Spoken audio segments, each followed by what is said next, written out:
Hey everyone, welcome back to the range. Got a bag of bullets here today from our friends Pine Valley Munitions out of Indiana. This is a 5.56 loading of the 75 grain Spear Gold Dot. Let's throw this guy on the table and see what we have in store today. For all of our 5.56 223 testing, we have 5 barrel lengths available to us for testing: a 7.5 inch, 10.5 inch, 16, 20, and 22. We have our Procono digital as always. It's about 50 to maybe 55 degrees outside today. Pine Valley sent this ammunition for us to run through our ringer, so we're going to check velocity, accuracy, and we will run this through gel out of a few of the barrel lengths. Give me a second to reposition all the cameras and we'll get into this test. We'll grab our 7.5 inch barrel first. This is our shortest barrel length. This is a PSA build pistol, 1-in-7 twist barrel, Yankee QD muzzle brake. Have a crappy Bushnell TRS 25 up top of the dot with a fresh battery. You can barely see the dumb thing. I don't have the laptop, or I don't have the 24-inch monitor today because I actually had to move my desk around, so I'll have to either get a strong magnet to stick it on. So hopefully you can see the screen.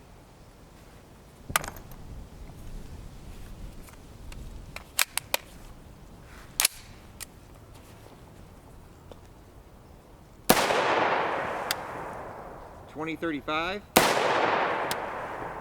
2073, 2070, 2140,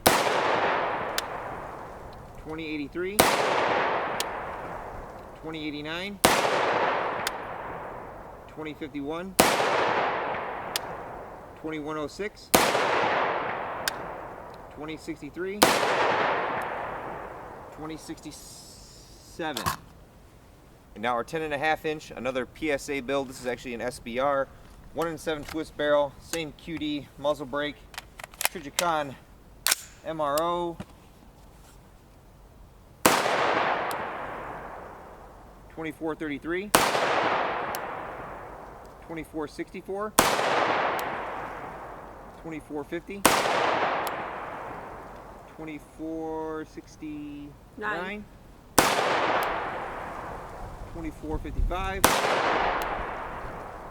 2455 again, 2428, 2446, 2455, 2428. Seems to be a pretty good 5.56 loading. I can feel a little bit more recoil with that heavier bullet. Now our 16-inch, this is our Stag Model 1L left-hand eject, 1-in-9 twist barrel.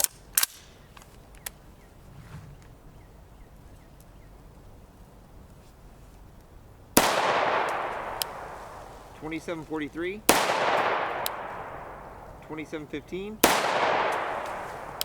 2743, 2743 again, 2726, 2726 again, 2737, 2732, 2721, 2726. Now our 20-inch, this is a PSA premium upper, has the FN 1-in-7 heavy chrome lined barrel.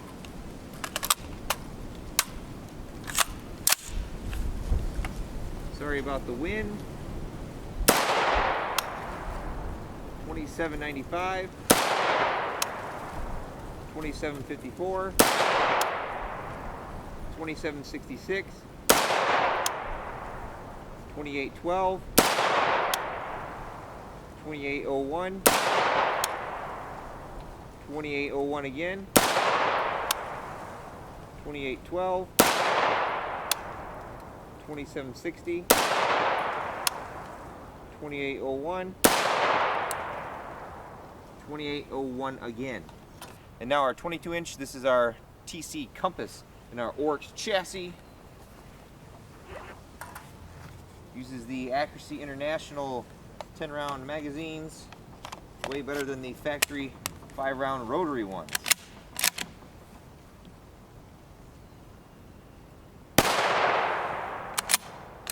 2855, 2856, 28.49, 28.36,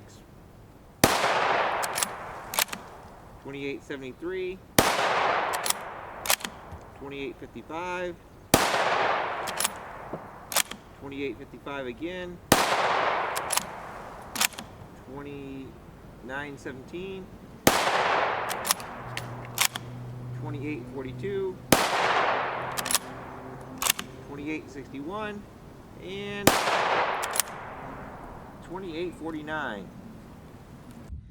Here is our Pine Valley groups with our TC compass with the 329 power scope at 100 yards. Got a little bit of wind today. You can see my little flag there flopping.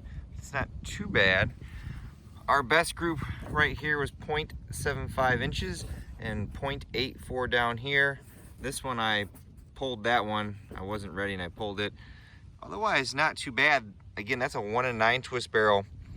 We have the 20-inch 1 in 7 FN Premium with us.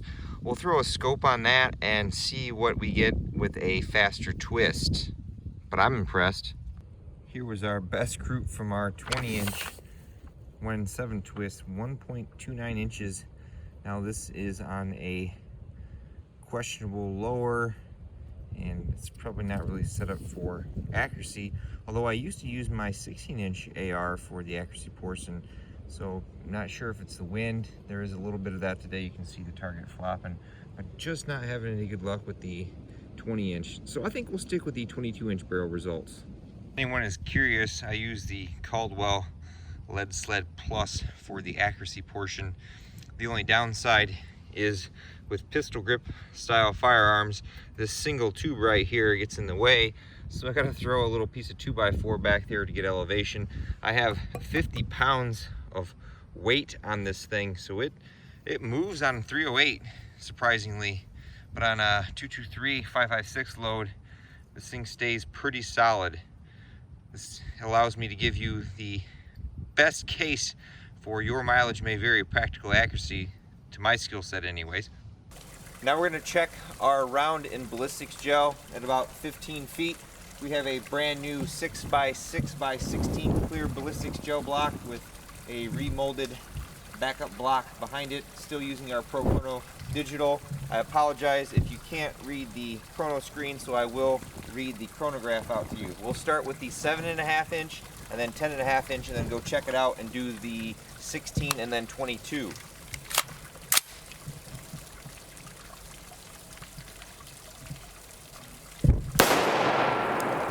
Velocity 2070. That scares me. Stop. And now the 10.5 inch. This has a 1 in 7 twist barrel.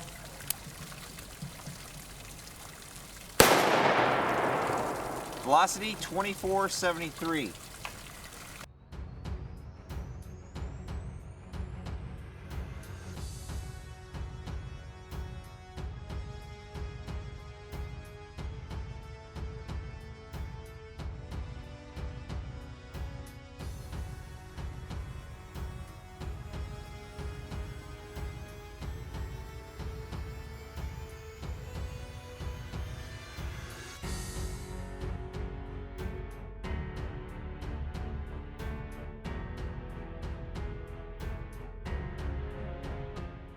Maybe a little hard to see because it's cloudy. I'll take a top-down shot here in a second, but this wound track here in the foreground is the 7.5 inch and the one on the back is the 10.5 inch. Really short necks, maybe an inch. Got some disruption or cavitation, whatever you want to call it. I'm going to just call it disruption because that word is easier for me to say. Bubbly things in the gel, how about that? Pretty similar out of both. The 10.5 inch looks a little wider there. Right around the 12 inch mark, the 10.5 or 7.5 inch slows down, and right out to right on 18 inches is our round. You can see some expansion there, not too much. Over here though, right to about the 20.5 inch mark in our backup block is a very nicely expanded round. We will dig that out in a second. Here is a top-down shot. I think I need to paint my new backer black so you can see this better, getting a little bit of reflection off of the sun, but pretty impressive out of the 10.5 inch.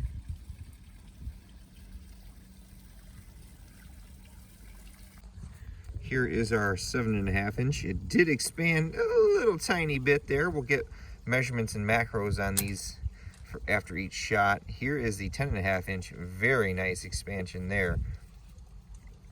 Looks like the 2,000 feet per second is right around that cusp of minimum velocity needed for expansion. Let's move on to the 16 inch and 22 inch.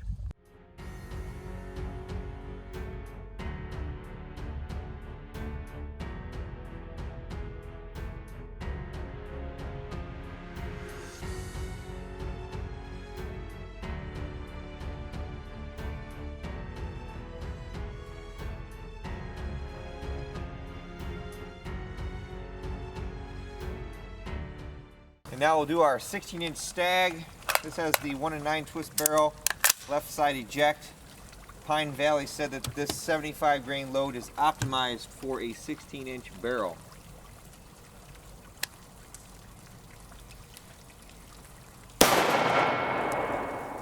Velocity 2749. Oh, that was loud. 22 inch TC compass. Don't touch your hand.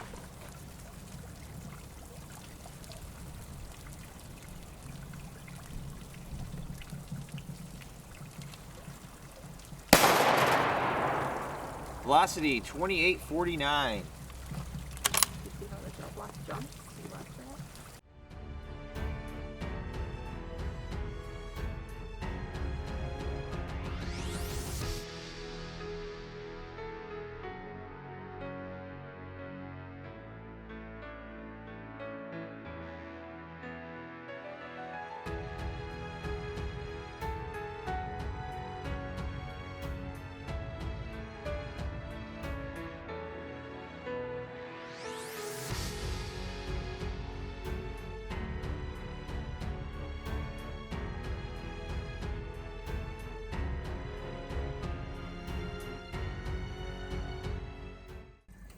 Downside of rifle shots in the gel block is they get kind of hard to see when you shoot about 4 of them in here, but the one in the background there is the 16 inch, the one in the foreground is the 22 inch.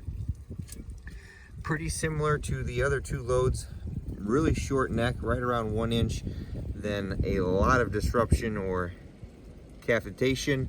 There is some fragmentation going on with the 16 inch there.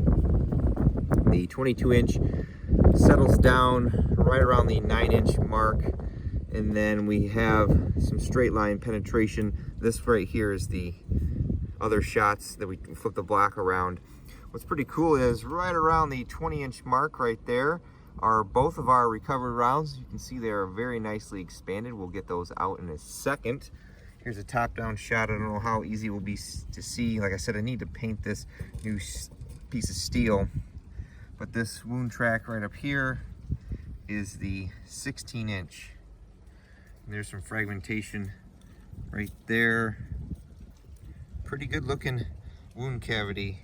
Here's the 22 inch. Looks like right there around the 5 inch mark we have a larger cavity forming there from the bullet. You can probably see from the slow-mo how much these blocks jumped. Give me a second and we'll get our rounds out. We'll have to get some measurements on it, but this is the 22 inch and then this is the 16 inch.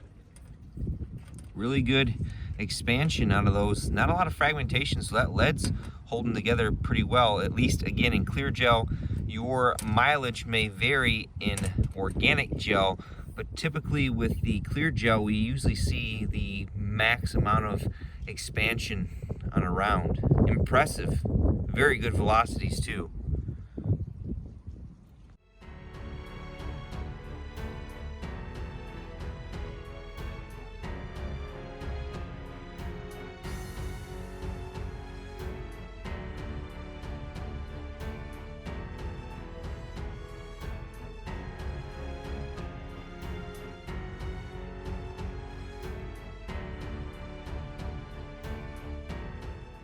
yummy yummy of 5.56 loading. Nom nom nom nom. I'm really not sure why Speer stopped offering the 75 grain gold dot in a 5.56 loading. I mean, I tested this a few years ago in 223 and I wasn't aware of that 5.56 loading, so it's probably been off the market for quite some time. But velocity wise, back then when I tested it, currently our 7.5 inch 5.56 loading is exceeding the 10.5 inch velocity that we got out of the 223 loading. The Pine Valley currently uses demilled Lake City brass. That typically means that there's something in a contract that stipulates that the ammunition has to be demilled, so they pull the powder and the bullet and the case and they sell them off in an auction, or however that all works.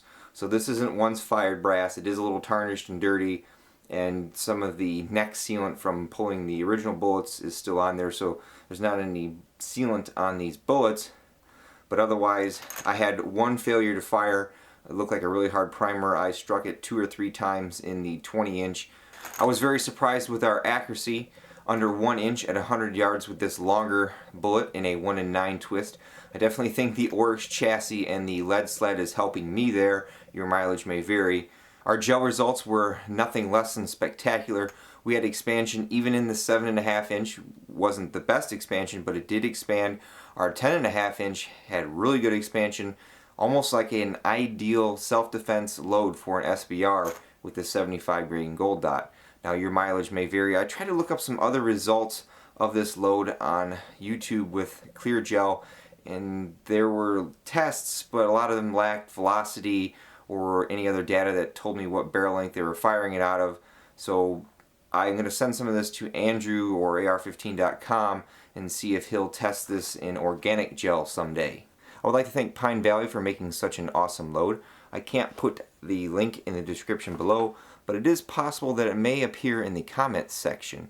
If you thought I did a good job and you would like to stimulate the economy during this pandemic by contacting Pine Valley, I have been told if you put my name Buffman in a database field, it may save you a little sliver. As I close, I'd like to thank my Patreon supporters. I always put that link in the description below, and you all for watching. And until next time, catch you at the range.